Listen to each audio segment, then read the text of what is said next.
Before all things were, the Logos, the Word, was. And the Word was with God, in the presence of God, in love with God. And the Word was God. And then we discover that the Word flowed all of creation. Without him, nothing was made. And the Word was in creation, hidden by creation and revealed by creation, hidden in the words of holy people, revealed through the words of holy people. And the Word became flesh. And the Word became a pilgrim, lived with us. He walked through the desert with us and then brought us to God, brought us into the heart of God. Here we have the whole of the mystery of our universe flowing from God and then flowing back to God.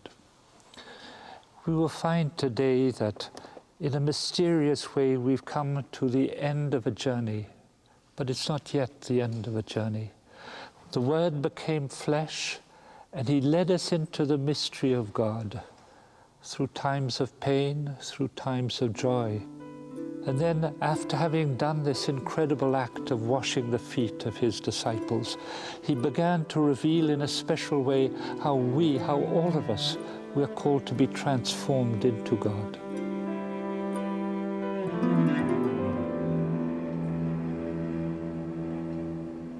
In the heart of the country called Niger,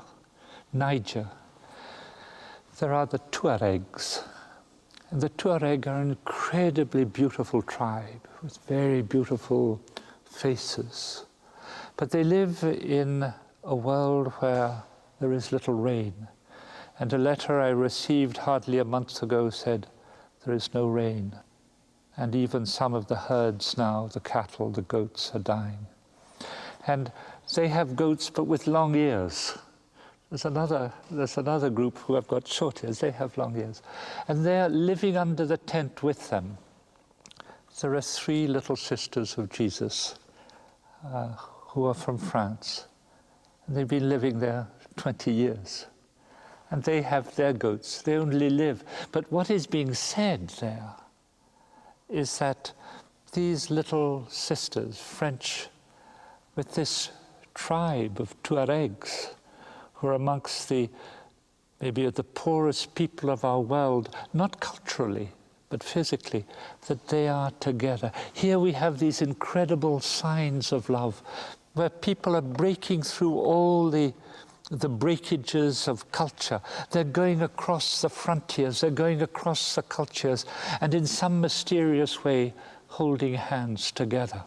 Here we have throughout this world these signs, and these signs came. Why? Because the Word became flesh and dwelt amongst us. And Jesus didn't go into the big, important places. He came to a little land where there are a lot of people. He was in a village that was a very small, broken village of Nazareth. That's where he lived. And where did he go? He went to the broken people. He went to the lepers. People criticized him because precisely he ate with what they call the rejected people, the ones they call sinners, the ones that in some way had been cut off from the religious Jews. He went to the people who were the tax collectors. He went to the Samaritans, somewhere continually bringing together people, revealing to them that the important thing is love, to break down all these cultures, the barriers and the walls that prevent people coming together. And then just these little gestures of love. Some can appear very great. You have these wonderful people, Dorothy Day, who lived in the very heart of New York and just lived with the down and outs, not seeking to change them, just with them, being with them and loving them. So this prayer of Jesus, which is called the prayer for unity, to bring people together. You see, our world is a place of unity. You just have to look at the incredible beauty of the sun, the moon, the stars, the water, the incredible cycle of life, which is life to death and death to life, the incredible beauty of the birds, the geese, and all the squirrels and all that is there.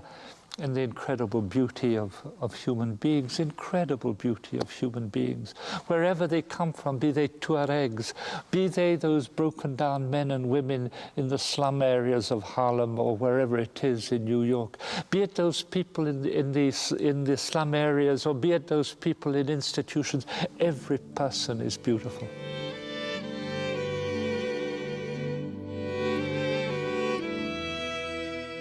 The pain is that in our hearts there is competition. In our hearts, in some way, I want to prove that I am better than you. In our cultures, we want to prove that my culture is better than your culture. So what is Jesus praying? Jesus is praying that the walls come down. The wall between my heart and your heart come down, so that I see in you your value, your beauty, whatever your abilities or disabilities, whatever your culture, whatever your language, whatever your religion, you are beautiful. You have value, and you are able to say the same thing to me. And because you reveal it to me, I desire to grow. I don't want to hide anymore behind those barriers and those walls. I want to come out, and I want to be like those birds and those geese that can maybe sing the creation of God, the beauty of God. So the prayer of Jesus, this prayer for unity, is my prayer. It's your prayer. It's the prayer of all of us. For all of us who want peace in our world. You see, Jesus came to save our world from destruction. Jesus came to save our world from hate, from division. That is the prayer of Jesus, to bring people together in love. And that is the glory of God.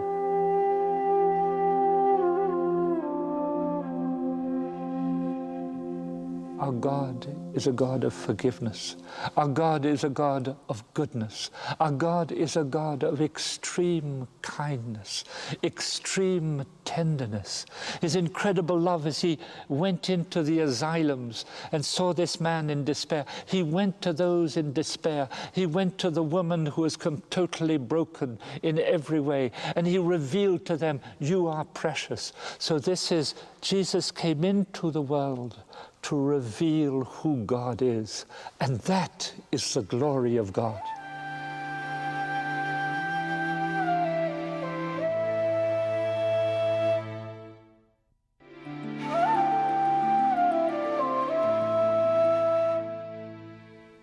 Let me begin by just reading the beginning of this incredible prayer of Jesus. Father, the hour has come. Glorify thy Son, that the Son may glorify thee. Since thou hast given him the power of all flesh to give eternal life to all whom thou hast given him. And this is eternal life, that they may know thee, the only true God. And this is the mystery, the revelation of the glory of God. And what is the glory of God? The glory of God is who God is. And how do we see this glory? Look at the galaxies. Look at the stars at night. Look at the sun. You won't find them. The sun behind the sun. These stars, millions of light years away. An infinity behind the infinities. We're in an incredible world. And yet at the same time, this tiny flower, this tiny insect, everything there. And at the center, at the heart, at the sort of fulfillment of this creation, man and woman. The glory of God is manifested in man and woman, in every human person, in that little baby in the womb of a mother, in that little baby as it is born and then grows and then dies. The incredible beauty. This is manifesting the Creator. And Jesus has manifested his glory by the great acts that he did, the rising of Lazarus from the dead. He said, if you believe, you shall see the glory of God. And we have seen the glory of God. But the glory of God is not just these big acts. It's the incredible love of God. It's Jesus kneeling down at the feet of his disciples. There, the glory of God, the discovery of who God is, it's in his littleness, in his humility, in his love, in his desire to live in you and in me. This is the folly of God. You might say that God is completely crazy. Why doesn't he stay up there in all the greatness that he has and all the wisdom? But he doesn't. He wanted to come and live with us and share the life that is in him with you and with me, so that we become like God. Every time we enter into the paths of truth and of light and of justice and of love and of tenderness, that every gesture of love and of kindness, we become the glory of God. Every time we give life to people by revealing to them that they are beautiful, revealing to them who they are, we become the glory of God. It is the glory of God that you bear much fruit and that you be my disciples.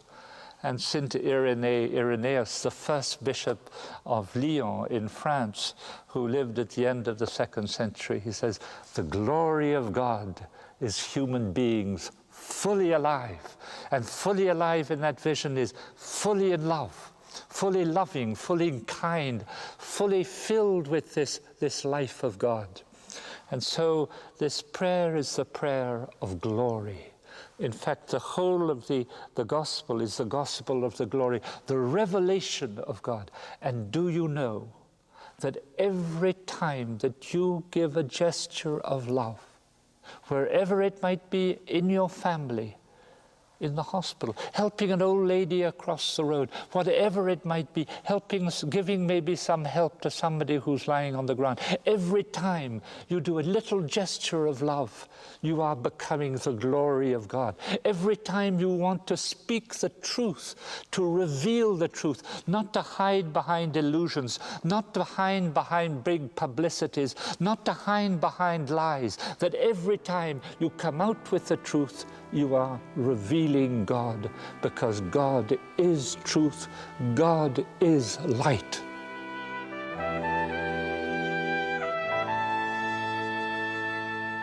But also there are great manifestations of the glory of God. I think one of the greatest was when the Berlin Wall fell. After these tens of years of warfare, even if it was cold warfare, suddenly the wall fell down without a shot, without a gun, and hands were able to come together. Apartheid, all those horrible years where those who were black people were kept down. And then at a moment could come when the white hand and the black hand could come together and say, we are brothers and we love each other. The same thing, I have occasion to be many times in Northern Ireland. And I love Northern Ireland. I love them. And I've had occasion a number of times to give a retreat for Presbyterians, Methodists, Catholics, Church of Ireland. And one of the retreats I gave was maybe early in the 70s, when there were huge walls in Belfast.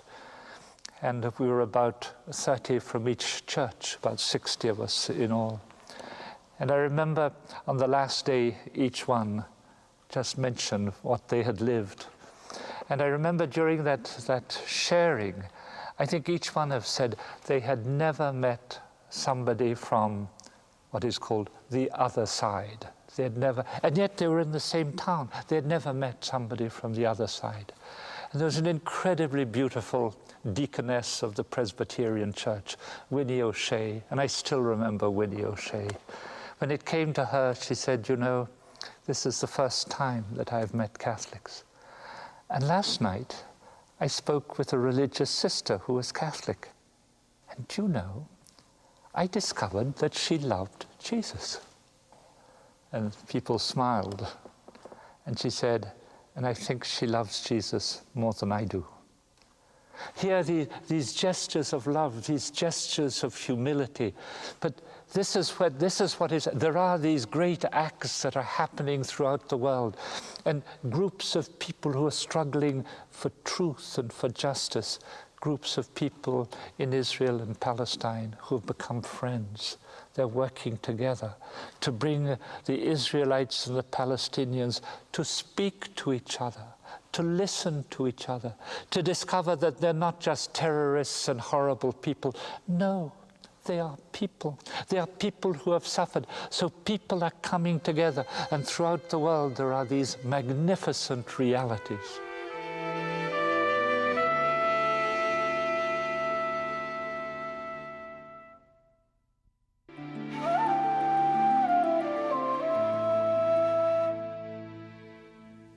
At one moment, Jesus prays for his friends.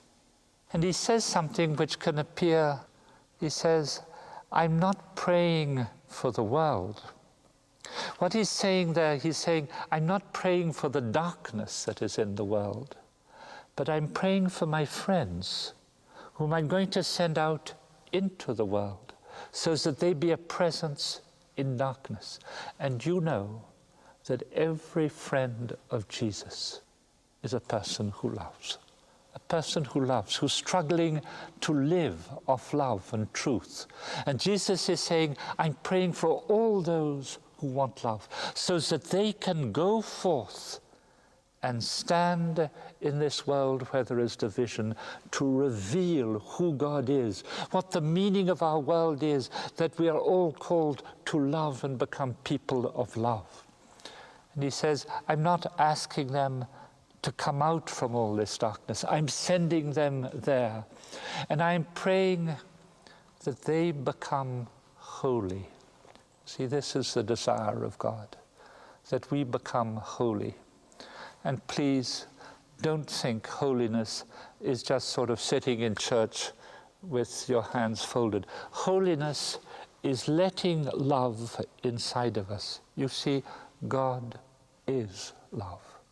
And holiness is not a striving towards God. It's not with all the force of my will and my intelligence to become like God. It's not that. To become holy is to open the door of my heart and to let love in, or to let what is deepest within me come up from inside of me and to in some way invade my heart. So Jesus is praying that his disciples become holy, which is just that Jesus may come and live in every person. And do you know that Jesus is living in many people and they don't know it?